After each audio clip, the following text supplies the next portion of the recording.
Hello dear students, welcome to এডুহাব Bangla official YouTube channel.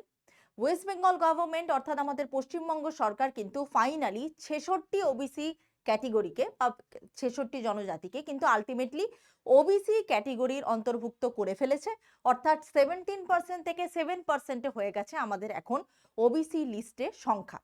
Calcutta high court থেকে কিন্তু order দিয়ে দেওয়া হয়েছে, কিন্তু এটা নিয়ে প্রচুর পরিমাণে জল্পনা কল্পনা সৃষ্টি হয়েছে, যেটা যে এই পুরনো ওবিসি এ আর বি তারা কি করবে, তারা কি আবার রিভেরিফিকেশন করবে না রিভ্যালিডেশন করবে, এছাড়াও প্রচুর প্রশ্ন অনগোয়িং পরীক্ষাগুলোতে এর কোনো প্রভাব পড়বে কিনা, 100 যে রোস্টার সেই রোস্টারের পার্সেন্টেজটা কি, কেন হিসাব করা হচ্ছে, কেন ওবিসিদেরকে 10% থেকে 7% করে দেওয়া হলো, পেছনে কি কারণ, সামনে রিক্রুটমেন্ট হবে কি হবে না, সবকিছু প্রশ্নের উত্তর দেবো এই ছোট্ট একটা ভিডিওতে। সকলে তার আগে অবশ্যই এডুহাব বাংলা চ্যানেলকে যারা সাবস্ক্রাইব করোনি তারা অবশ্যই সাবস্ক্রাইব করো, লাইক করে দাও, শেয়ার করে জানিয়ে দাও সকলকে এই ভিডিও, এবং এডুহাব বাংলা অফিসিয়াল ইউটিউবের সাথে সাথে চ্যানেলের সাথে সাথে এডুহাব বাংলা ইনস্টিটিউশনকেও ফলো করতে ভুলো না।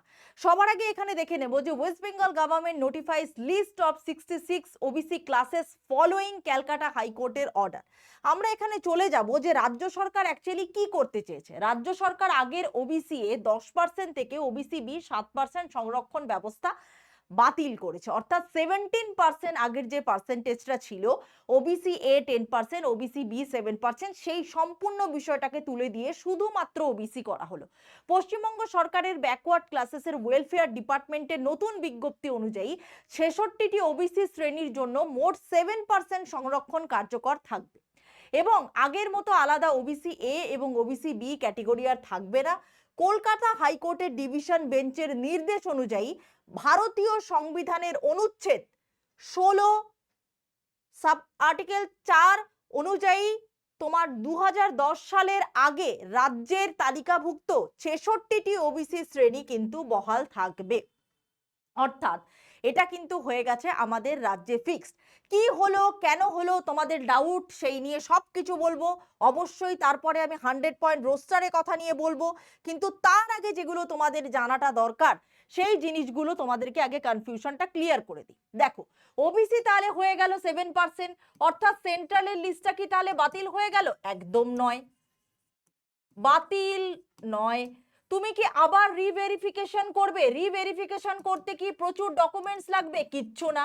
রিভেরিফিকেশন করার জন্য এসডিও, ডিএম, আমাদের বিডিও সাহেবরা তারা আগে তোমার সার্টিফিকেটকে, কেউ যদি রিভ্যালিডেট করে থাকে বা রিভেরিফিকেশন বা রিইস্যুয়েন্স যাই হয়ে থাক না কেন, সবটাই নিজে থেকে বিডিও, এসডিও এবং ডিএম সাহেবরা করবেন। তোমাদেরকে লাইনে দাঁড়াতে হবে না, অটোমেটিক প্রসিডিওর। এবং তারপরে সেখানে যদি তারা কোনো কিছু গরমিল পায় তোমার সার্টিফিকেটে, তখন তারা তোমাকে ডাকতে পারে, তোমার প্রয়োজনীয় ডকুমেন্ট সাবমিট করার কথা বলতে পারে। এবং এটার সম্ভাবনাটা যারা জাল সার্টিফিকেট তুলেছে বা ভুয়ো সার্টিফিকেট তুলেছে তাদের জন্যই এটা বরাদ্দ। আমাদের মতো সাধারণ যারা যারা সার্টিফিকেট তুলেছে বা যারা ছাত্রছাত্রীরা পরীক্ষা দিচ্ছে, চাকরি রিক্রুটমেন্টে অ্যাপ্লাই করছে, তাদের ক্ষেত্রে কিন্তু আমি বলবো, বা রেজাল্ট আসা বাকি আছে তাদের ক্ষেত্রে কিন্তু পুরোনোটাই বহাল থাকছে, নতুনটা কিন্তু অ্যাপ্লিকেবল হচ্ছে না। নতুনটা কিন্তু নতুন রিক্রুটমেন্ট থেকে অ্যাপ্লিকেবল হচ্ছে। বারবার করে এই কথাটা বলেছি, নতুনটা কিন্তু নতুন রিক্রুটমেন্ট থেকে মানে তোমার লাগু হচ্ছে। তো পুরনোর কথা যারা ভেবেছো যে পুরনো রিক্রুটমেন্ট বন্ধ হয়ে যাবে, পোস্ট আসবে না, এগুলো জাস্ট ভাববে না। ইনফ্যাক্ট যারা যে চাকরিটার জন্য অ্যাপ্লাই করছো তারা পুরোনোটা বেসিসেই করো, যে সার্টিফিকেট আছে সেটার বেসিসেই করো। এবার অনেকেই বলেছে এরপরে এসএলএসটি নিয়ে আমাদের চ্যানেলে ভিডিও আসবে, সেখানে ডাউটস ক্লিয়ার করে দেবো। ডাব্লিউবিএসএসসি গ্রুপ সিডি নিয়েও ভিডিও এসেছে, সেটা নিয়েও আমরা ডাউট ক্লিয়ার করে দেবো। কিন্তু বলে দিই এবার, এই গল্পটা তোমাদের কাছে ক্লিয়ার হয়ে গেল যে লাইনে দাঁড়াতে হবে না, হবে না, হবে না।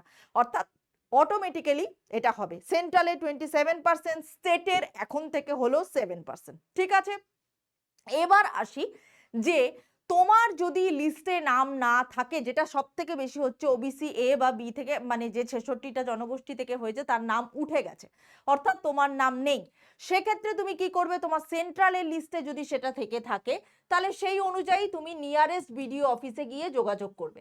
তারা কিন্তু তোমার সার্টিফিকেট আবার যদি রিভ্যালিড করতে হয় বা কিছু করতে হয় তারা সেটা বলে দেবে। তো সুতরাং নিজে থেকে শুধুমাত্র বলে দেওয়ার জন্য তো, বা ভিডিও বানিয়ে সেটা শুধুমাত্র মিথ্যা প্রচার করার জন্য তো বলে লাভ নেই। অ্যাডমিনিস্ট্রেটিভ নিয়ারেস্ট অফিস তারাই কিন্তু তোমাকে এটা বলতে পারবে। এবার আসি 100% যে মানে 100 পয়েন্ট যে রোস্টার, সেই হিসাবটা কেন হয়েছে বা কি জন্য হয়েছে। অ্যাকচুয়ালি এই রোস্টার কথাটার অর্থ হচ্ছে, মানে পাতি বাংলায় যদি তোমরা বলতে যাও, সেটা হচ্ছে একটা হিসাব বা একটা নথি, অর্থাৎ এক্সাক্ট হিসেব। 100 পয়েন্ট রোস্টার মানে এটা হচ্ছে অ্যাকচুয়ালি কোন ক্যাটেগরিকে কতটা সংরক্ষণের আওতায় আনা হবে তার একটা স্ট্যাটিস্টিক্স বা তার একটা হিসাব। এটার মাধ্যমে আমাদের পশ্চিমবঙ্গ সরকার কি করতে চাইছে, কত পার্সেন্ট, কত মানে কত পার্সেন্ট রিজার্ভেশন কাকে দেওয়া হলো, সিট কতটা রইলো, কতটা ফিল আপ হলো, কতটা বাকি রয়েছে, সেটার হিসাব। সিম্পলি পাতি বাংলায় এই 100 পয়েন্ট রোস্টার নিয়ে মাথা ঘামানোর তোমাদের কোনো দরকার নেই। এটা পশ্চিমবঙ্গ সরকারের নিজস্ব দায়িত্ব। যে স্পিডে সরকার এখন কাজ করছে, খুব স্পিডেই এটা সমস্যার সমাধান হবে। এবং সব থেকে বড় কথা, সেটা তাদের কাজ, এটা অ্যাডমিনিস্ট্রেটিভ কাজ, আমাদের কাজ পড়াশোনা করে চাকরি নেওয়া। তো সুতরাং আমরা এটার মধ্যে মাথা দেবো। এবার কথা হচ্ছে, তুমি তো জিজ্ঞেস করবে ম্যাম তাহলে আমাদের রিজার্ভেশন কম হচ্ছে, রিজার্ভেশন বেশি হচ্ছে, জেনারেলদের সিট কমে যাচ্ছে, জেনারেলদের সিট বেশি হচ্ছে। সব প্রশ্নের উত্তর এবার দিচ্ছি। দেখো, পুরনো মানে অ্যাকচুয়ালি 100 পয়েন্ট রোস্টার হলো কি রিজার্ভেশনের একটা এক্সাক্ট হিসেব। এবার আমি তোমাদেরকে বলি 2025 পর্যন্ত, যেহেতু আমাদের সরকার 2026-এ বদলালো, কি ছিল আমাদের পার্সেন্টেজ।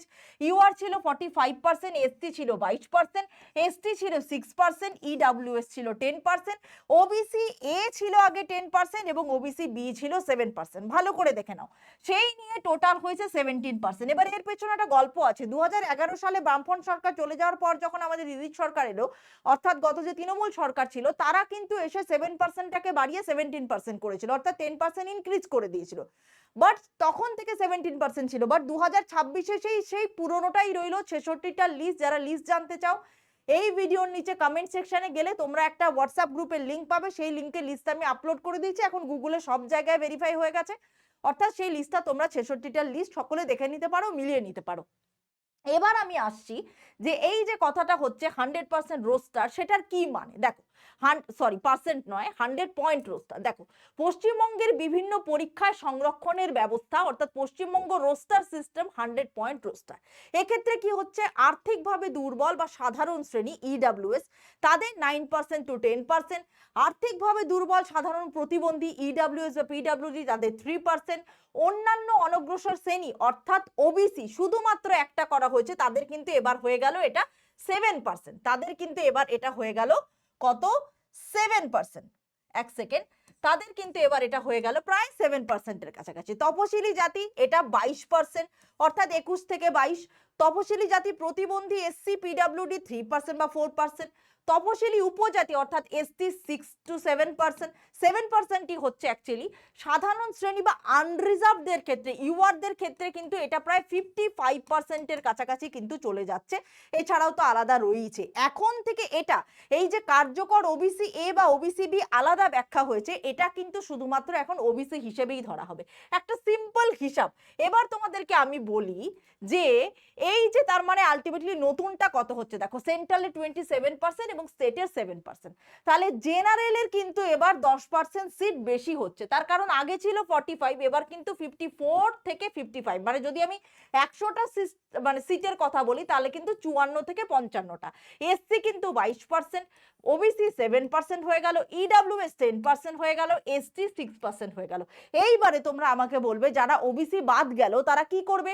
তারা কিন্তু এবার ইডব্লিউএস ক্যাটেগরির আন্ডারে কিন্তু ঢুকে যাওয়ার একটা সম্ভাবনা তৈরি হচ্ছে। সেক্ষেত্রে তোমরা খুব ভালো করেই জানো, ওবিসি বা জেনারেলদের মধ্যে কাট অফের একটা খুব একটা পার্থক্য থাকে না। তো সেই মেরিটোরিয়াস স্টুডেন্টগুলো যদি ইডব্লিউএস এর ক্যাটেগরিতে ঢোকে, তাহলে ইডব্লিউএস এরও কাট অফ বেড়ে যাওয়ার সম্ভাবনা একটা তৈরি হচ্ছে। বাট ভবিষ্যৎ কি বলছে সেটা পরে দেখা হবে। এবার তোমার কথা হচ্ছে, এবার অনেকেই বলবে কেন এই অন্যায়টা আমার করা হলো। 27% সেন্ট্রালে দিচ্ছে, আমাদের স্টেট দিচ্ছে 7%। ওবিসি বা এসসিরা এত রিজার্ভেশন পায়, হ্যাঁ এসসিরা এত রিজার্ভেশন পায়, আমরা জেনারেলরা বঞ্চিত। ভাই, বি প্র্যাকটিক্যাল। কোন রাজ্যে রিজার্ভেশন কতটা দেওয়া হবে সেটা কিন্তু তার পপুলেশনের উপর ডিপেন্ড করে। তারা সামাজিকভাবে এবং শিক্ষাগত যোগ্যতার দিক দিয়ে বা শিক্ষাগত ব্যবস্থার দিক দিয়ে তারা কতটা পিছিয়ে আছে। সিম্পল হিসাব, তুমি যদি আমাদের ওয়েস্ট বেঙ্গলের শিডিউল কাস্টের হিসাব ধরো, সেক্ষেত্রে সেন্ট্রালে তার পরিসংখ্যান অনুযায়ী 15%, কিন্তু স্টেটে তার সংখ্যা বেশি, অর্থাৎ 22%। এইবারে আমি একটা কথা বলি, 2010 সালে যখন 66টা করা হয়েছিল জনজাতি জনজাতি, যেটা এবারেও হয়েছে, সেটা কিন্তু বর্তমানে সেই 7%, অর্থাৎ পুরনো বিষয়টাকেই কিন্তু ফেরত নিয়ে আসা হলো। তার কারণ তখন কিন্তু সরকার 10% ইনক্রিজ করে দিয়েছিল, হয়তো তাদের উন্নতি বা তাদের কিছুর কথা ভেবে, কারণ গত মানে বাজেটেও আমরা, আমাদের নতুন বাজেট আবার আসছে, মোটামুটি 22শে জুন নাগাদ আমাদের বাজেট পেশ হবে পশ্চিমবঙ্গ সরকার, এই নতুন সরকারে। বাট পুরনো সরকার সে কিন্তু প্রচুর টাকা, প্রায় আমি যদি খুব ভুল না করি 5,000 কোটি টাকার ওপরে কিন্তু গতবার আমাদের মুসলিম ভাই বোনেদের জন্য কিন্তু তাদের জন্য টাকা বরাদ্দ করা হচ্ছে। তো তারা অনেকটা এগিয়ে এসেছে, তারা আর আগের থেকে আমার মনে হয় তারা এখন অনেকটা এগিয়ে এসেছে। তো সুতরাং ওয়েস্ট বেঙ্গলে তুমি যদি মানে ধরতে যাও, তাহলে সেন্ট্রালে তার পরিসংখ্যান অনুযায়ী 27%, কিন্তু ওয়েস্ট বেঙ্গলে সেক্ষেত্রে তাদের 7%। তো তুমি যদি এখন সেন্ট্রাল আর স্টেটের লজিকটা এক্ষেত্রে দিয়ে ফেলো, তাহলে কিন্তু সেটা ভ্যালিড নয়। এবার ওবিসি পপুলেশন অল ইন্ডিয়া বেসে যদি 15% হয়, তার 27% মোটামুটি আমাদের বলতে পারো যে এই লজিকটার ক্ষেত্রে কিন্তু আলটিমেটলি খাটে। এবার আমার কথা হচ্ছে এটাই যে আমাদের মেনলি যে সমস্যাটা সেটা হচ্ছে যে এই 100 পয়েন্ট রোস্টার অনুযায়ী এই হিসাবটা কিন্তু আমাদের এবার কাজে লাগছে। এবার তোমাদের অনেকের কথা হতে পারে, তাহলে অনগোয়িং চাকরির রিক্রুটমেন্টে কি এর প্রভাব পড়বে? আমি আগেই বলেছি, অনগোয়িং চাকরির রিক্রুটমেন্টে এর কোনো প্রভাব পড়বে না। অনগোয়িং চাকরির রিক্রুটমেন্টে এর কোনো প্রভাব পড়বে না, অর্থাৎ রেজাল্টের ক্ষেত্রে বা যে চাকরিগুলোর ইন্টারভিউ চলছে সেগুলোর ক্ষেত্রে কিন্তু কোনো প্রভাব পড়বে না। অনেকেই জিজ্ঞেস করছে যে ম্যাডাম, আমি তো এই এসসি সার্টিফিকেট নিয়ে, এসটি সার্টিফিকেট নিয়ে আমি চাকরি পেয়েছিলাম, আমার চাকরিটা কি চলে যাবে? একদম নয়, চাকরি যাবে না। এটা অসাংবিধানিক, এটা হয় না, চাকরি যাবে না। ইনফ্যাক্ট যে সাবজেক্ট মানে যে পরীক্ষাগুলো নোটিফিকেশন 2025, 22, 23 এরকম বেরিয়ে গেছে, তো তোমরা বলো কোন যুক্তিতে এটা দাঁড়ায় যে একটা কথা বলে আমি একটা রিক্রুটমেন্ট করিয়েছি, আবার 2026-এ সরকার পাল্টে গেছে বলে আমি নতুন করে তাদের ঘাড়ে নিয়ম চাপিয়ে দেবো? তারা কি কেস করবে না? এই কেসটা কি ডে বাই ডে এরকম চলতেই থাকবে? এমন নয়। এই সরকার, পশ্চিমবঙ্গ সরকার যে স্পিডে কাজ করছে, তারা এই জটগুলোকে খোলার চেষ্টা করছে যতটা ইজিলি বিষয়গুলোকে ওভারকাম করা যায়। তাহলে সেইটার উপর বেস করে কেন আমরা এই অযৌক্তিক কথা বলবো? তোমরা দেখো, গতকাল পর্যন্তও কিন্তু একটা বিরাট কথা উঠেছিল যে অনগোয়িং রিক্রুটমেন্ট বা তার প্রভাব কি পড়বে কে জানে। আমাদের এডুহাব বাংলা চ্যানেলে আমি তোমাদের প্রতীক্ষা ম্যাডাম, আমি কিন্তু ভিডিও বানাইনি। আমি ভিডিও বানাইনি তার একটাই কারণ, আমি কিন্তু গত যে একদিন আগে যে ভিডিও বানিয়েছিলাম সেখানে আমি স্পষ্ট বলেছিলাম এটা অসাংবিধানিক বা এটা যুক্তিযুক্ত কথা নয় যে অনগোয়িং রিক্রুটমেন্টে এর প্রভাব পড়বে। কারণ অনগোয়িং রিক্রুটমেন্টে যদি এর প্রভাব পড়ে, তাহলে রিক্রুটমেন্ট কেসের পর কেস হবে, আরও ডিলে হবে। আর যেখানে অলরেডি পরীক্ষাগুলোকে 31শে আগস্ট বা ডিসেম্বরের মধ্যে রিক্রুটমেন্ট করার কথা চলছে, সেখানে কি করে বা জুন মাস থেকে কিন্তু তোমরা নতুন নোটিফিকেশন দেখতে পাবে, নতুন নোটিফিকেশন চাকরির দেখতে পাবে। তো কেন এই কেসগুলোকে নিয়ে দিনের পর দিন গভর্নমেন্ট ঝুলিয়ে রাখবে? তোমরা আমাকে যুক্তি দেখাও। হয় না। তাই জন্যই আমরা বারবার শুধুমাত্র ভিউজ কামাবো, ভুলভাল তথ্য দিয়ে তোমাদেরকে বিভ্রান্ত করবো। আমি কিন্তু ওই ভিডিওর কমেন্ট সেকশনে গিয়েও প্রায় 600-র কাছাকাছি কমেন্ট পড়েছে, সেখানেও বলেছি কোনো প্রভাব পড়ে না। আপনি বেশি জানেন, আপনি সার্কুলার ফলো করুন, এসএসসি এসএলএসসি, সেখানে বলা হয়েছে হাইকোর্ট যা নিয়ম দেবে তাই হবে। আরে ভাই, তুমি যদি সবটাই জানো তাহলে আমরা এখানে কি করতে আছি?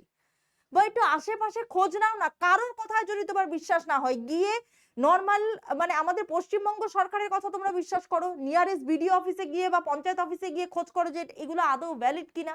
যারা ভয় দেখাচ্ছে বা অ্যান্ড অল, অনেকে বলেছে চাকরি থাকবে না, খাওয়া দাওয়া বন্ধ হয়ে গেছে, এটা সম্ভব নয়। তো এই ছিল আজকের ভিডিও। প্রচুর ডাউটস আশা করি তোমাদের ক্লিয়ার করে দিলাম। ভালো লাগলে ভিডিওটা শেয়ার করবে। এডুহাব বাংলার অফলাইন ইনস্টিটিউশন রয়েছে বেলঘরিয়া এবং বনগাঁ। প্রচুর সাবজেক্ট বা প্রচুর মানে কোর্সের ক্লাস চলছে, সেগুলো যদি তোমাদের ইচ্ছা হয় তোমরা এসে জানতে পারো, ডেমো ক্লাস করতে পারো, ফ্রি ক্লাস করতে পারো। এই ভিডিওর কমেন্ট সেকশনে আমাদের অফিসিয়াল হোয়াটসঅ্যাপ গ্রুপের লিঙ্ক দেওয়া হয়েছে। আমি আর 66টা লিস্ট আমি এখানে আর দেখালাম না, তোমরা অলরেডি সবাই পেয়ে গেছো। যদি কারোর প্রয়োজন হয় আমাকে বলবে, লিস্ট ওখানে প্রোভাইড করা আছে, আমি দিয়ে দেবো। সাবস্ক্রাইব করো, লাইক করো, শেয়ার করো।